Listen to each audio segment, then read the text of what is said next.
Tutorial पहले देख लें, उसके बाद हम बात करेंगे। तो ये मैचिंग फीचर्स क्वेश्चन है, अभी बताया था। मैचिंग नेम, मैचिंग फीचर्स जो भी कह लो।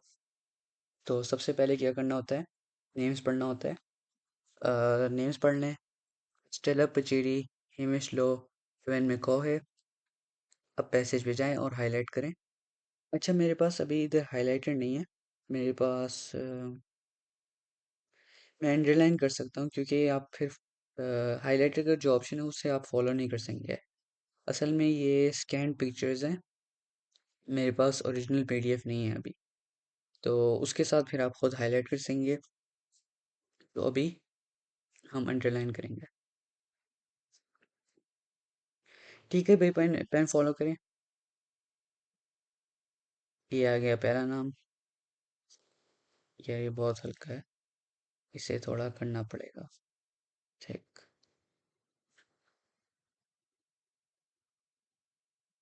सही है। उसके बाद ये भी आ गई। तो लास्ट नेम्स भी हाईलाइट किया करें, बहुत इंपॉर्टेंट है। और प्रो टिप, प्रोनाउंस को भी हाईलाइट किया करें। ये देखिए, हम मिस करने वाले थे। और ऑब्वियसली ये अब बहुत जल्दी करना पड़ेगा आपको, मैं बहुत स्लो कर रहा हूँ for the purpose of explanation.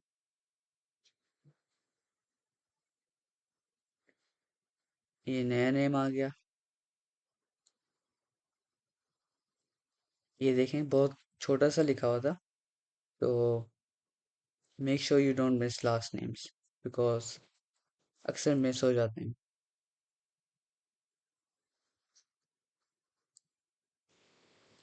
Avon में खो है।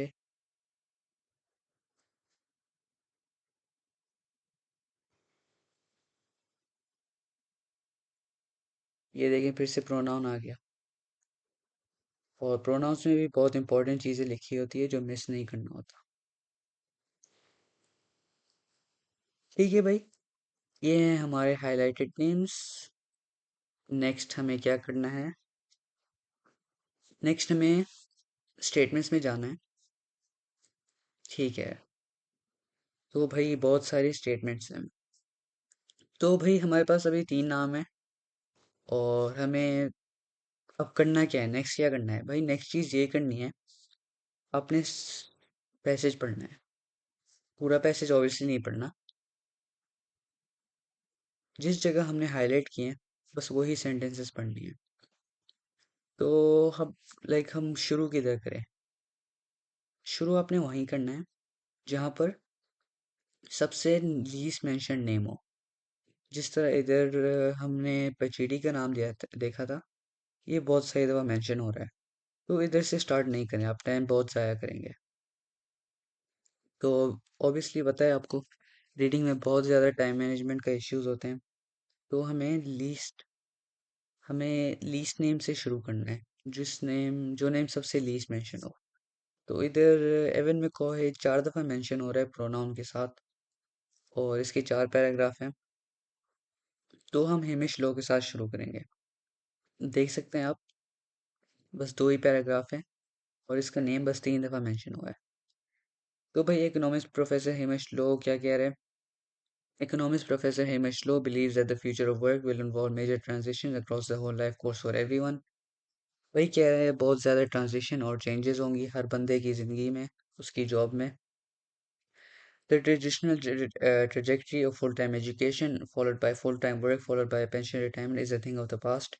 अच्छा भाई, इधर कह रहा है फुल टाइम एजुकेशन, उसके बाद पूरा फुल टाइम काम, उसके बाद जो पेंशन मिलती है, ये अब हिस्ट्री है, अब ये नहीं होता है ऐसे।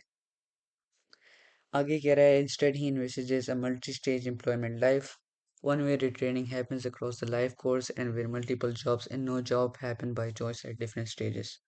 तो भाई इधर कह रहा है कि मल्टी स्टेज एम्प्लॉयमेंट लाइफ है।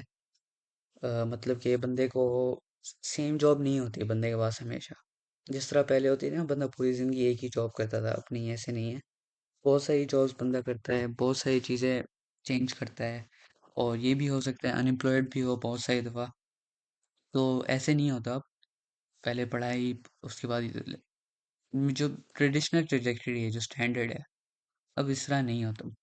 तो देखते हैं अब हम स्टेटमेंट्स में ये कहीं मेंशन है या नहीं। 35 कह रहा है greater levels of automation will not result in lower employment. तो हमने कुछ नहीं पढ़ा ऑटोमेशन के बारे में। There are several reasons why AI is appealing to businesses. हमने फिर से एआई के बारे में कुछ नहीं पढ़ा। AI's potential to transform people's lives has parallels with major culture shifts which occurred in previous eras. Once again हमने कुछ नहीं पढ़ा कल्चर के बारे में, इस चीज़ के बारे में। हाँ, हमने ये पढ़ा है कि लोगों की लाइफ जॉब के साथ ट्रांसफॉर्म होगी, लेकिन कोई कनेक्शन नहीं है इसका इसके साथ। तो 38 क्या कह रहे हैं? It is important to be aware of the range of problems that AI causes. हमने कोई प्रॉब्लम्स के बारे में नहीं पढ़ा। 39 कह रहा है people are going to follow a less conventional career path than in the past. बिल्कुल ठीक है, अभी हमने यही पढ़ा है कि लोग अब लेस कन्वेंशनल करियर पाथ करेंगे compare to the past. Conventional मतलब स्टैंडर्ड, जो कि अभी हमने पढ़ा था स्टैंडर्ड की। इधर पैराफ्रेज में क्या लिखा था? पैराफ्रेज ही होता है भाई इधर सारा। इधर ट्रेडिशनल ट्रेजेक्ट्री, जो भाई ट्रेडिशनल हम करते थे पहले, फुल टाइम एजुकेशन, उसके बाद फुल टाइम वर्क, उसके बाद retirement. Now this is a thing of the past. तो इधर भी यही कह रहा है people are going to follow a less conventional, a less traditional career path than in the past. तो बिल्कुल ठीक है। तो 37 is Hamish Low, so 37 is B. तो हम वर्ड फाइल खोलते हैं, उस पर आंसर्स लिखेंगे। ठीक है भाई, 39 इज बी एज डिस्कस्ड। सही है। तो हेमिश लो का एक और भी पैराग्राफ है। हाँ भाई देख लें। On the subject of job losses, Low believes the predictions are founded on a fallacy. Fallacy मतलब कि misconception या फिर कोई चीज़ को गलत एक्सप्लेन किया गया हो, गलत बिलीव किया गया हो। आगे क्या कहता है? It assumes that the number of jobs is fixed, लेकिन वो कहते हैं कि number of jobs fixed है। If in 30 years, यार ये सही नहीं अंडरलाइन किया, बहुत सारी चीज़ें कवर हो रही हैं, लेकिन इधर if लिखा है। If in 30 years half of 100 jobs are being carried out by robots, that doesn't mean we are left out. That doesn't mean we are left with just 50 jobs for humans. अच्छा भाई इधर कह रहा है कि अगर 30 years में जिस तरह अगर हमारे पास 100 जॉब्स हैं और वो रोबोट से कैरी हो रहे हैं, इसका मतलब ये नहीं है। हाफ लिखा है, हाफ ऑफ 100 जॉब्स। तो मतलब कि 100 जॉब्स हैं, उनमें से हाफ रोबोट्स अब कर रहे हैं, ह्यूमंस नहीं कर रहे। इसका मतलब ये नहीं है दूसरा हाफ 50 जो दूसरा होगा वो ह्यूमन के लिए रह गया। तो 50 रोबोट 50 ह्यूमन ऐसे नहीं है बिल्कुल। ऐसे नहीं है कि हमारे पास 50 जॉब्स चली जाएंगी, नहीं।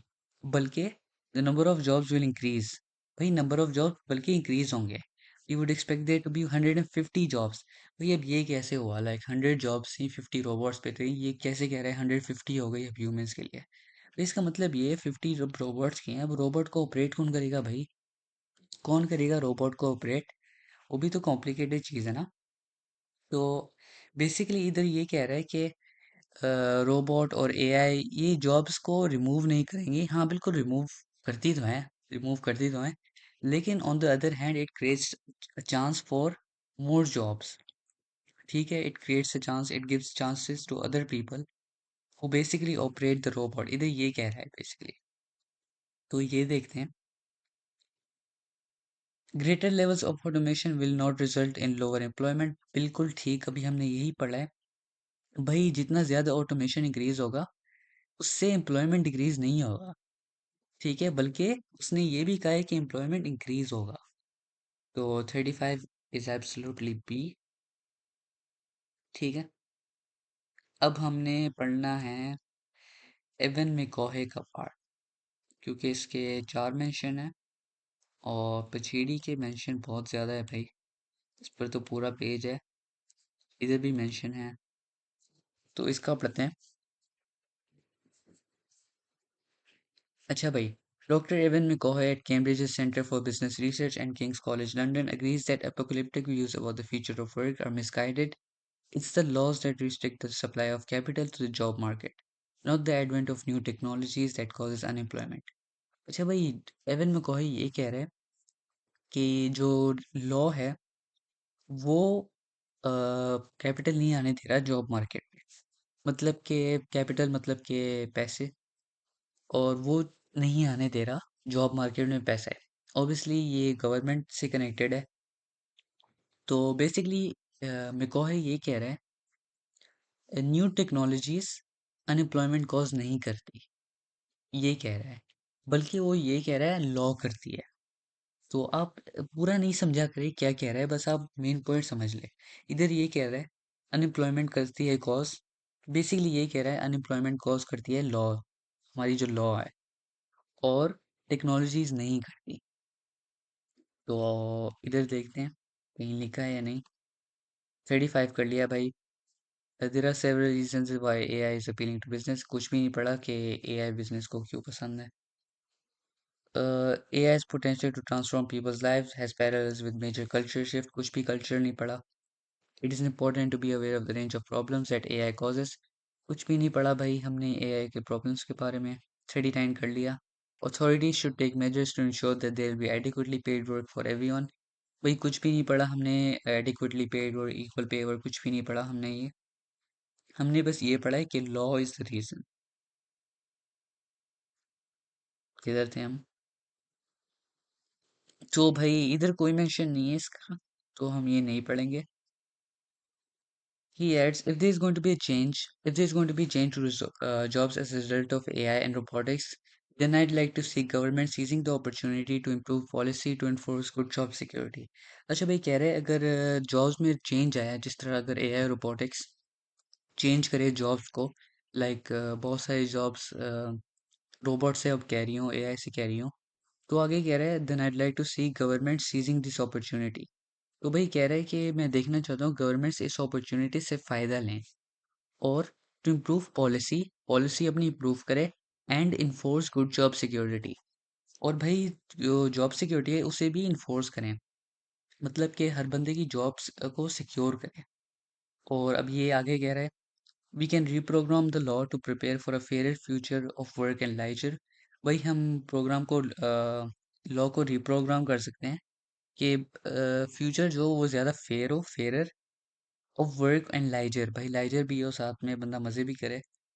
तो आगे कह रहे हैं मिकोहिस फाइंडिंग्स जो उसने रिसर्च की है are a call to arms to leaders of organisations governments and banks. भाई बहुत सारे बंदे बड़े लोगों को कह रहा है ये, to preempt the coming changes.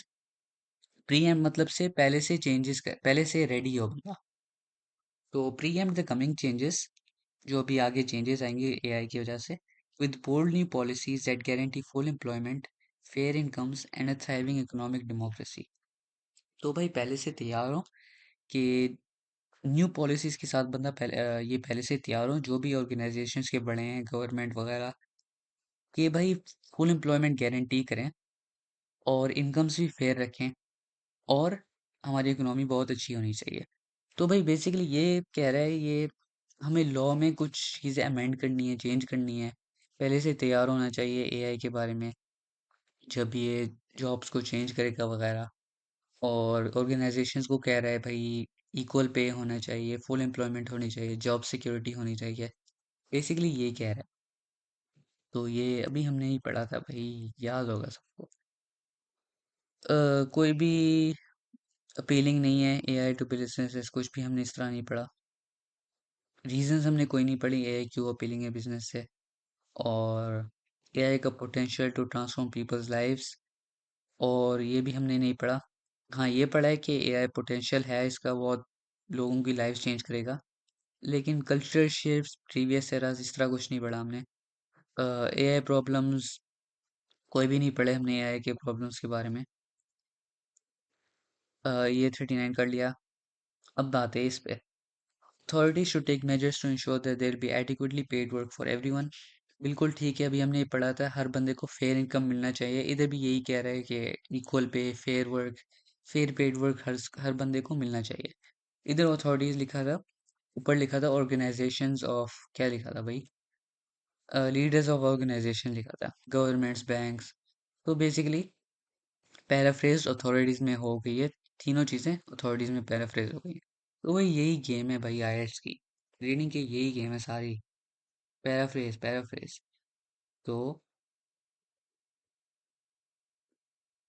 40 is Avon मैकॉहे सी। और बाकी हमारे पास रहते हैं तीन।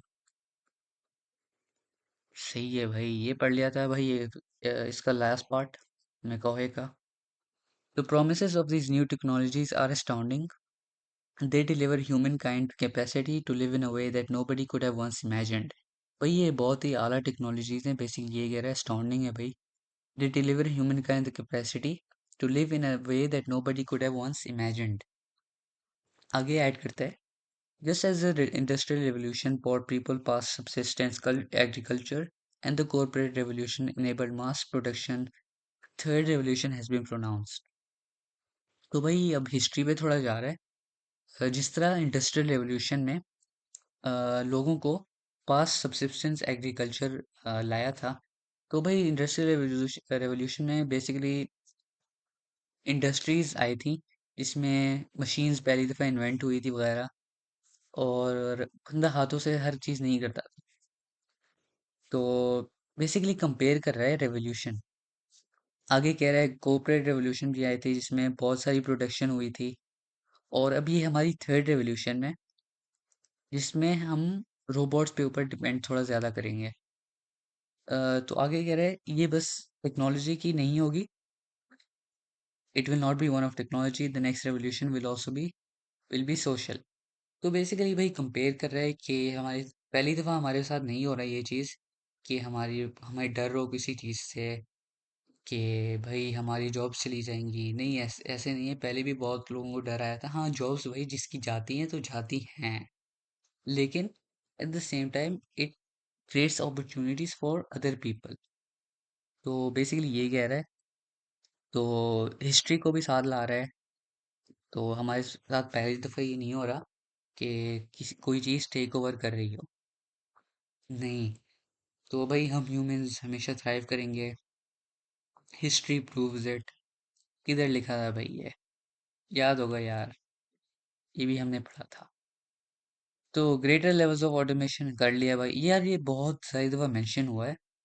तो इसलिए अगर आप एवन मैकॉय के पार्ट से शुरू होते, तो भाई 35 आप सी ही लिख देते। ठीक है। इतनी दफ़ा इसने इस चीज़ के बारे में बात की है, लेकिन the answer is B, because 35 के बारे में बात कर रहे हैं।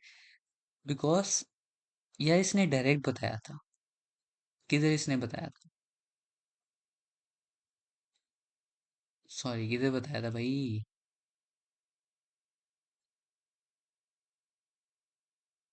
इधर बताया था। इसने बिल्कुल डायरेक्टली बताया था। ये एक्सप्लेन करके बता रहा है। तो इसलिए make sure like everything is paraphrase exactly what it is. ऐसे नहीं होता भाई एक्सप्लेन करके वो नाम लिखें। और असल में एग्जामिनर ने इस तरह डिज़ाइन भी इस तरह किया होता है कि आप हेमिश लो ही लिखेंगे। और इसलिए one of the main reasons why I से टू पीपल लाइक स्ट्रेटजीज भाई बहुत इंपॉर्टेंट है, स्ट्रेटजीज फॉलो करें। अगर आप हेमी सॉरी मिकोहे का पार्ट पहले पढ़ लेते हैं, तो there is a very high chance आप 35 को सी ही लिख देते और आपका आंसर गलत हो जाता है। और अब सर आप कहेंगे सर आपको कैसे पता बी है? तो ये मुझे पता है, मैंने पहली दफ़ा नहीं कर रहा हूँ मैं, तो मुझे पता है। तो भाई असल में डिज़ाइन भी इस तरह की है कि आप इस स्ट्रेटजी को ही फॉलो करें, जो स्ट्रेटजी मैं आप दे रहा हूँ। और ये हमेशा मेंशन नहीं है, लेकिन आइट्स की बुक में एक दफ़ा मेंशन हुआ था ये स्ट्रेटजी जो मैं आपको बता रहा हूँ, कि आपने लिस्ट जो नाम है वो हाईलाइट करने हैं वगैरह, और उस नाम से स्टार्ट करना है जो सबसे कम मेंशन। तो this is like a very important strategy that you have to follow for solving these type of questions. तो 36 क्या कह रहा है? There are several reasons why AI is appealing to businesses. कोई नहीं, हमने कोई नहीं पढ़ा कि एआई अपीलिंग क्यों है। 37 कह रहा है एआई's potential to transform people's lives is parallels with major culture shift which occurred in previous eras। तो भाई इधर कह रहा है एआई का जो पोटेंशियल है, हमने पोटेंशियल के बारे में इधर पढ़ा था। The promises of the new technologies are astounding, भाई बहुत ही ज़्यादा प्रोमिस है इसका। स्टाउंडिंग प्रॉमिस है। तो एआई का जो पोटेंशियल है टू ट्रांसफॉर्म पीपल्स लाइफ, जो हमें लाइफ चेंज करे, it has parallels with major cultural shifts which occurred in previous eras. तो भाई हिस्ट्री के बारे में बात कर रहे हैं, इधर भी प्रीवियस एरास के बारे में बात कर रहे हैं। और पैरेलल्स बेसिकली इधर ये चीज़ पहले अकर हुई है, बेसिकली ये कह रहा है। It has parallel with major culture shift, जो हमें पहले हुए थे ये कल्चर शिफ्ट।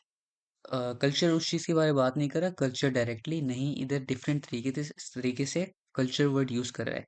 इधर आप देख सकते हैं किस तरह पैराफ्रेज कर रहा है इसे, इस तरह लाइक कंपेयर कर रहा है कि वर्ड्स को किस तरह यूज़ कर रहा है। इधर कल्चर बेसिकली कल्चरल नहीं है, ये वो वर्ड कल्चर नहीं है जो हम पढ़ते हैं।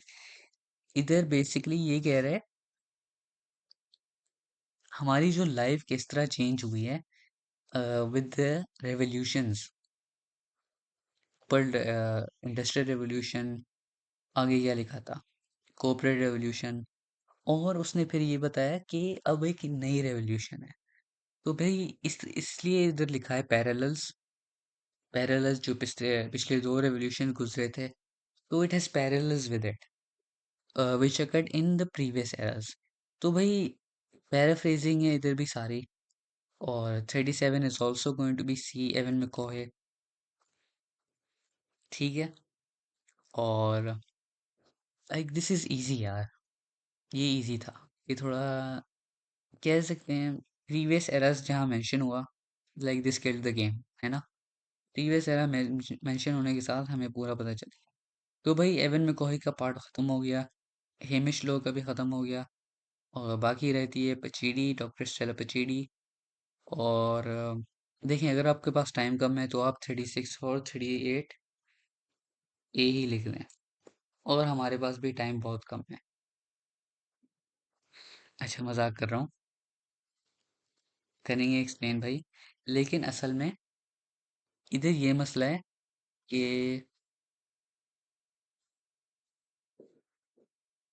अगर आप स्ट्रेटेजी नहीं फॉलो करें तो आप ये सारा पढ़ते रहेंगे, कोई फ़ायदा नहीं मिलेगा। अ, हमने पहले भी मैंने आपको ये बताया था, पढ़ने से अब ज़्यादा कुछ साइंसदान नहीं आप कोई एक्सपर्टीज़ नहीं बन जाएंगे। इधर भी एक्सपर्टीज़ लिखा है, आप कोई एक्सपर्टीज़ नहीं बन जाएंगे भाई, आप कोई स्पेशल नहीं है। टाइम बहुत कम होता है, तो ज़्यादा अपनी नहीं मचाएं। लेकिन असल में मैं आपको ये समझाना चाहता हूँ कि मैंने ये पहले किया हुआ है, और मुझे पता है आंसर किधर है। फॉर एग्जाम्पल 38 का जो आंसर है इधर है, और इधर पहुंचने के लिए हमें ये सारा पढ़ना होगा, और एक्सप्लेनेशन में ये बहुत ज़्यादा लंबा हो जाएगा, तो इसलिए हम डायरेक्ट जाते हैं 38 पे इधर से। तो भाई 38 पढ़ते हैं। और ये भी यार, ये भी देखें, अब ये पीछे पीछे से पढ़ना पड़ेगा ताकि पूरा समझ आए। तो पीछे से ही पढ़ते हैं भाई थोड़ा सा। Pachidi and colleagues even observed people developing strategies to make the algorithm work to their own advantage। भाई कोई algorithm के बारे में बात कर रहे हैं, और उसकी कोई कॉलीग्स हैं कि लोगों ने स्ट्रेटजीज डेवलप की हैं कि वो एल्गोरिदम को किस तरह अपने फ़ायदे के लिए काम करें। We are seeing cases where workers feed the algorithm with false data to reach their targets, she reports। अच्छा भाई वो कह रही है हमने बहुत सारे वर्कर्स को देखा कि वो एल्गोरिदम को, एआई को, ये चैट जीपीटी सभी यूज़ करते हैं। हाँ, तो आप सब ब्लाइंड नहीं है ना इधर, होपफुली आप सब ब्लाइंड नहीं है इधर, लिखें चैट पे। नहीं है blind, भाई सही है भाई। इसलिए लाइक मैं कहता हूँ भाई चैट जीपीटी यूज़ करें, और बहुत इंपॉर्टेंट है। इस पैसेज की तरह इसके लिए नहीं कह रहा मैं, लेकिन वैसे बहुत इंपॉर्टेंट है। खैर, मुझे नहीं पता कोई ना यूज़ करता हो इस चीज़ को, लेकिन यूज़ करना चाहिए। तो भाई इधर कह रहे हैं हमने बहुत सारे वर्कर्स को देखा जो एल्गोरिदम को फॉल्स डेटा देते हैं ताकि वो अपने टारगेट्स रीच कर सकें। तो बहुत सारे हम में से भी ये कर चीज़ करते हैं, सिर्फ हाँ कोई करता है इधर, मैं तो नहीं करता है। अच्छा भाई, इस सिनारियोज लाइक दिस, भाई सिनारियो हमने पढ़ लिया हमने, It's scenarios like these that many researchers are working to avoid। भाई इस सिनारियोज, इस तरह के जो सिनारियोज हैं, बहुत सारे रिसर्चर्स इस चीज़ को अवॉइड कर रहे हैं। और उनका their objective is to make AI technologies more trustworthy और ट्रांसपेरेंट। वही वो चाहते हैं AI ज़्यादा ट्रस्टवर्दी हो, तो आपकी फॉल्स जो आप डेटा प्रोवाइड करते हो उससे यकीन ना करें, आपको फॉल्स आंसर ना दे। So that organizations and individuals understand how AI decisions are made. In the meantime, says Pachidi, we need to make sure we fully understand the dilemmas. Dilemmas जिस जैसे कि बहुत सारे डिफरेंट ओपिनियन या choices हो और वो थोड़ा चूज करने में मुश्किल हो। बेसिकली इधर नेगेटिवली यूज हो रहा है। We need to make sure we fully understand choices, the bad opinions that this new world raises regarding expertise, occupational boundaries and control। तो इधर क्या कह रही है भाई पचीडी, आंसर इधर क्यों है भाई? इसलिए आंसर इधर है क्योंकि इधर बेसिकली ये कह रही है कि हमें we make sure we fully understand the dilemmas. या डिलेमास का इधर आप ये भी कह सकते हैं कि the problems.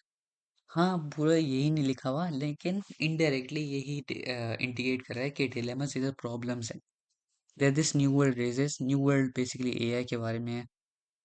New world AI है भाई, new world regarding expertise, occupational boundaries and control. तो इसलिए 37 sorry, where is it? 38 is actually like the most difficult question in this whole passage। इसलिए इधर आप देख सकते हैं अगर आप स्ट्रेटजी फॉलो करें तो ये मोस्ट डिफिकल्ट भी आसान हो जाएगा, क्योंकि आपको पता है भाई हेमिश लो हमने कर लिया, एवन मैकॉय का कर लिया, इनसे नहीं हो रहा है। 38 के बारे में कुछ भी नहीं लिखा मैकॉय ने। उसने कोई भी कहीं भी नहीं लिखा कि एआई की प्रॉब्लम्स क्या है, उसके रेंज ऑफ प्रॉब्लम्स क्या है। ना हेमिश लो ने कुछ बताया था इस चीज़ के बारे में।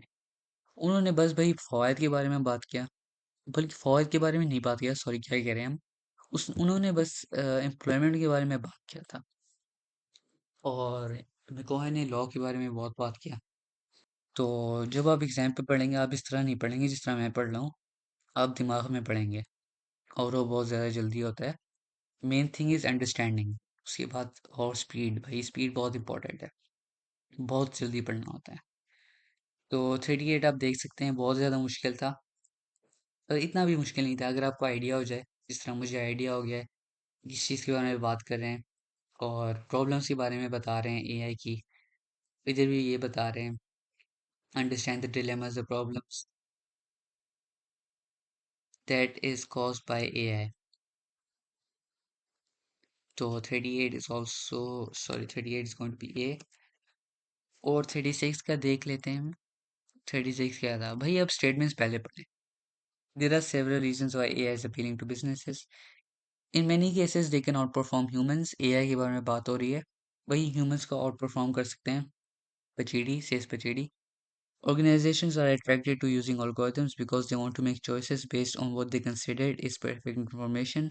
वही organization इसलिए attracted है using algorithms, using AI, क्योंकि because they want to make choices based on what they consider is perfect information। क्योंकि AI perfect information दे रहा है according to organizations। और आगे ये भी कह रहे हैं as well as to reduce cost। भाई cost भी बहुत रिड्यूस करता है और प्रोडक्टिविटी भी ज़्यादा करता है। तो बहुत सारे फ़वाद दे दी कि ऑर्गेनाइजेशंस क्यों अट्रैक्टेड हैं एआई के ऊपर। Why are they attracted to AI. और इधर हमने क्या पढ़ा था 36 में, there are several reasons why AI is appealing to businesses. इधर बेसिकली सेवरल रीजंस लिखा है, ऊपर रीजंस ही मेंशन दे दिए हैं उन्होंने। इनहेंसेस प्रोडक्टिविटी, रिड्यूसेस कॉस्ट और perfect information. Why AI is appealing to businesses, ऊपर लिखा था why algorithms is, why organisations are attracted to algorithms. AI की जगह एल्गोरिथम्स, अपीलिंग की जगह अट्रैक्टेड, बिजनेसेस की जगह ऑर्गेनाइजेशन। ऑर्गेनाइजेशन ही था ना, किधर था भाई? हाँ, ऑर्गेनाइजेशन ही था। तो देख सकते हैं किस तरह पैराफ्रेज हुआ हुआ है। रीजंस की जगह उन्होंने रीजन सीधे ही मेंशन कर दिए थे। और खैर एआई की जगह एल्गोरिदम और अपीलिंग अट्रैक्टेड और बिजनेसेस की जगह ऑर्गेनाइजेशन। तो 36 काफ़ी इजी था। I think this is the easiest one so far. तो यार पूरा क्यों नहीं पढ़ा यार, मेरे पास इतना एक्सप्लेन ज़्यादा करना होगा। जिस तरह अगर ये पूरा एक्सप्लेन करूँ मैं, तो आप कहेंगे यार सर क्या कह रहे हैं, क्या कह रहे हैं, क्या कह रहे हैं, कंफ्यूज हम ज़्यादा हो रहे हैं। जब आप खुद करेंगे तो आप भी स्किप करते जाएंगे, क्योंकि 36 और 38 जो हमने पढ़े हैं, ये बहुत ही ज़्यादा डायरेक्ट हैं और पता चल जाता है किधर लिखा है किधर नहीं लिखा। हाँ 38 थोड़ा मुश्किल था पता होने में, लेकिन अगर आप ये पूरा पढ़ें तो 36 एंड में ही 38 एंड में ही मेंशन होता है। और बेसिकली आपको ये तो पता है भाई, है तो स्टेला पचेड़ी का ही पार्ट, क्योंकि बस वो ही बात कर रही है एआई की प्रॉब्लम्स में, बस वो ही बात करती है और किसी ने नहीं किया भाई। तो मेन चीज़ है आंसर भाई। अंडरस्टैंड कुछ ज़्यादा कुछ नहीं करना होता, हम तो ओवर ही अंडरस्टैंड कर गए। सब चीज़ नहीं अंडरस्टैंड करनी होती, मेन चीज़ है आंसर। याद रखें दिस इज़ आईएलटीएस।